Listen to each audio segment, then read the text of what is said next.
Good morning students. मैं Mrs Renu आपकी class teacher और हम पढ़ रहे हैं पवन दूतिका अयोध्या सिंह उपाध्याय हरिऔध की रचना क्लास 12। सबसे पहले इनके बारे में पढ़ेंगे कि संस्कृत साहित्य के मेघदूत हंसदूत आदि की प्रणाली पर हरिऔध जी ने भी अपने प्रिय प्रवास में वियोगिनी राधा से पवन को दूती बनाकर यानी अपनी बात को पहुंचाने वाली दूती बनाकर कृष्ण के पास संदेश भिजवाया है। कवि द्वारा चित्र राधा के विरह कातर रूप से कहीं बढ़कर पर दुख कातर स्वरूप विशेष द्रष्टव्य है। लोक सेविका राधा की उदात्त भावनाएं उनके चरित्र की नवीनता प्रदान करती हैं, यानी उनके जो चरित्र को है वो नवीनता प्रदान करती हैं राधा के चरित्र को। अब यहाँ पर इसमें सबसे पहले जब हम संदर्भ लिखेंगे तो संदर्भ लिखेंगे प्रस्तुत पद्य पंक्तियाँ द्विवेदी युग के प्रसिद्ध कवि अयोध्या सिंह उपाध्याय हरिऔध द्वारा रचित महाकाव्य प्रिय प्रवास से हमारी पाठ्य पुस्तक काव्यांजलि में संकलित पवन दूतिका काव्यांश से उद्गृत है। यहाँ जितनी भी आपकी पंक्तियाँ आएंगी उनमें आप संदर्भ यही लिखेंगे और प्रसंग पंक्तियों के अनुसार परिवर्तित होता रहेगा। मैं आपको इनकी पंक्तियों की व्याख्याएं बता रही हूँ, उनको समझिए और उन्हें समझकर फिर याद करिएगा और लिखिएगा। बैठी खिन्ना यक दिवस वे गेह में थी अकेली, आके आंसू द्रग युगल में थे धरा को भिगोते, आई धीरे इस सदन में पुष्प संगंध को ले प्रातः वाली सुपवन इसी काल वातायनों से। राधा एक दिन राधा उदासी में अपने घर में अकेली बैठी थी और उनकी दोनों आँखों में आंसू छलक रहे थे जो कि धरा को भिगो रहे थे। और इसी समय धीरे से उनके भवन में सुगंध ली हुई हवा ने खिड़कियों वातायनों यानी खिड़कियों से प्रवेश किया। संतापों को विपल बढ़ता देख के दुखता धीरे बोली स दुख उससे श्रीमती राधिका यूं, प्यारी प्रातः पवन इतना क्यों मुझे है सताता, यह सताती आएगी क्या तू भी है कलुषित हुई काल की क्रूरता से। वह पवन जब उनको सुगंध हवा जब उनको महसूस होती है और उस समय जो प्रभावित करती है तो वह उनसे कहती हैं कि जब पवन के प्रभाव से राधा का दुख बढ़ जाता है तो वह उनसे कहती हैं धीरे से कि तू भी क्या है मुझे इस प्रकार सता रही है। तू भी जो राधिका है वो पवन से कहती हैं तू भी मुझे इतना क्यों सता रही है, क्या तू भी समय की कठोरता से काल की क्रूरता यानी समय की कठोरता से दूषित हो गई है, क्या तुझ पर भी समय की क्रूरता का प्रभाव पड़ गया है। आगे राधिका कहती हैं मेरे प्यारे नव जलद से कंज से नेत्र वाले जाके आए ना मधुबन से और ना भेजा संदेशा। मेरे जो कंज से नेत्र वाले अर्थात कितने सुंदर नेत्रों वाले कमल जैसे नेत्रों वाले जो श्री कृष्ण और नवजलद जलद अर्थात बादल तो नए बादल के समान बादलों के समान वह सुंदर नेत्रों वाले कमल नेत्रों वाले जो श्री कृष्ण हैं वो जाकर वापस नहीं आए मधुबन से और ना ही उन्होंने कोई भी संदेशा भेजा। मैं रो रो के प्रिय विरह से बावली हो रही हूँ, जाके मेरी सब कथा सब दुख कथा श्याम को तू सुना दे। उससे कहती हैं कि मैं उनके विरह में बावली हो रही हूँ, तू जाकर मेरी सभी दुख कथा को श्याम को सुना दे। ज्यों ही मेरा भवन, अब देखिए अपनी बात को अपनी संदेश को वो किसके माध्यम से भेज रही हैं, पवन के माध्यम से। कौन?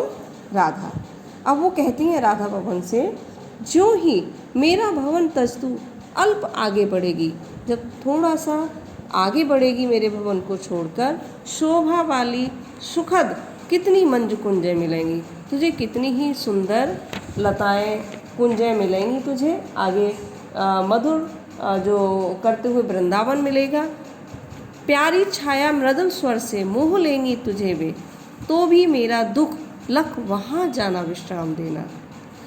यानी उस मधुर स्वर से उसमें जो गुंजायमान हो रहा है, जो पक्षियों का मधुर संगीत है जो गुंजायमान हो रहा होगा, मधुर फूलों से लदी हुई लताओं से तू कहीं ऐसा नहीं होना कि वहाँ तुझे मोह लें और तू वहीं पर रुक जाए, वहीं विश्राम करने लगे, ऐसा मत कहना।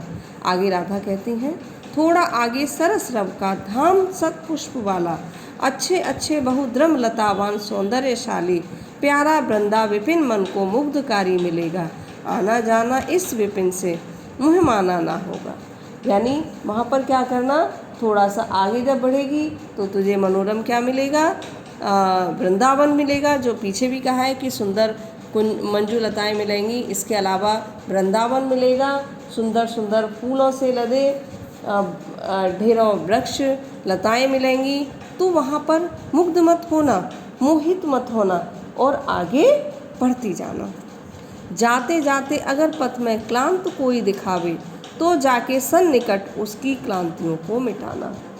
राधा कहती हैं, हे पवन, अगर जाते हुए रास्ते में मार्ग में तुझे कोई थका हुआ, क्लांत यानी थका हुआ कोई दिखाई दे तो उसके निकट जाकर उसकी व्याकुलता को दूर करना, मिटाना। धीरे धीरे परस यानी स्पर्श करके गात उत्ताप होना, धीरे धीरे से उसके शरीर को स्पर्श करके सद्गंधों से श्रमित जन को हर्षितों सा बनाना, उसकी जो ताप है, गर्मी है, उसको दूर करना और उसको अपनी हवा के माध्यम से, खुशबूदार हवा से, सुगंधित हवा से उसको प्रसन्न बनाना।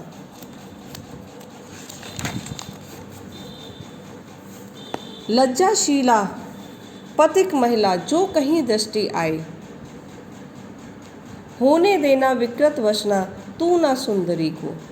तो आगे वो कहती हैं, हे राधा पवन से कहती हैं, पवन उसको समझाती हुई कहती हैं कि यदि तुम्हें कोई लज्जाशील स्त्री अगर दिखाई दे तो उसके वस्त्रों को होने देना विकृत वसना तो न तू सुंदरी को, तो उसके वस्त्रों को मत उड़ाना, यानी उसके वस्त्रों को अस्त व्यस्त मत होने देना। जो थोड़ी भी भ्रमित वह हो गोद में ले शांति खोना, होठों की और कमल मुख की म्लानताएँ मिटाना।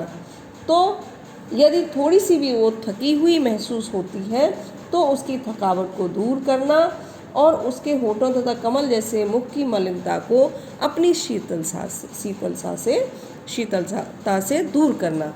कोई क्लांता कृषक ललना खेत में जो दिखावे, धीरे धीरे परस उसकी क्लांतियों को मिटाना। अगर कोई खेत पर जो किसान स्त्री भी है पवन, खेत पर अगर कोई किसान स्त्री तुम्हें दिखाई दे तो धीरे धीरे उसको स्पर्श करना और उसकी संपूर्ण थकावट को दूर कर देना।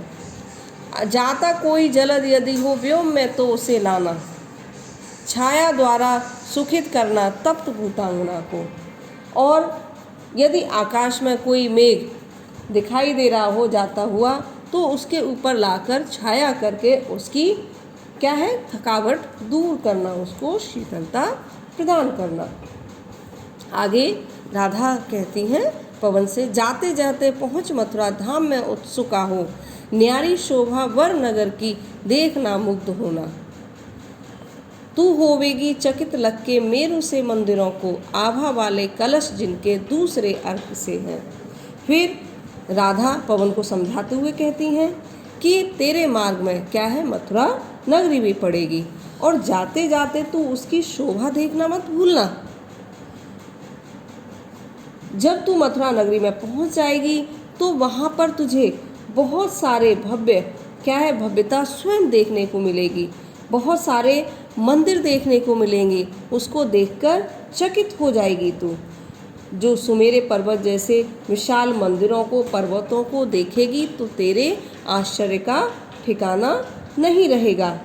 फिर और आभा वाले सुंदर मंदिरों को देखकर ऐसा मत होना कि वहीं स्थिर होना। आगे कहती हैं कि देखे पूजा समय मथुरा मंदिरों मध्य जाना, उसी समय जब पूजा का समय होगा तो मथुरा के मंदिरों में जाना और नाना वाद्यों मधुर स्वर की मुग्धता को बढ़ाना। अपनी हवा के माध्यम से जो विभिन्न प्रकार के जो वाद्य यंत्र वहाँ पर बज रहे होंगे उनकी वाद्यों की मधुरता को तू और भी मधुर बना देना, सुंदर बना देना। कि वहाँ लेके रुचिर तरह के शब्दकारी फलों को, या तू वहाँ के मंदिर में जो विभिन्न प्रकार के जो फूल हैं, फल फूल हैं, वृक्ष हैं, उनके क्या है, उनके शब्दकारी फलों को धीरे धीरे मधुर रस से मुग्ध हो बजाना।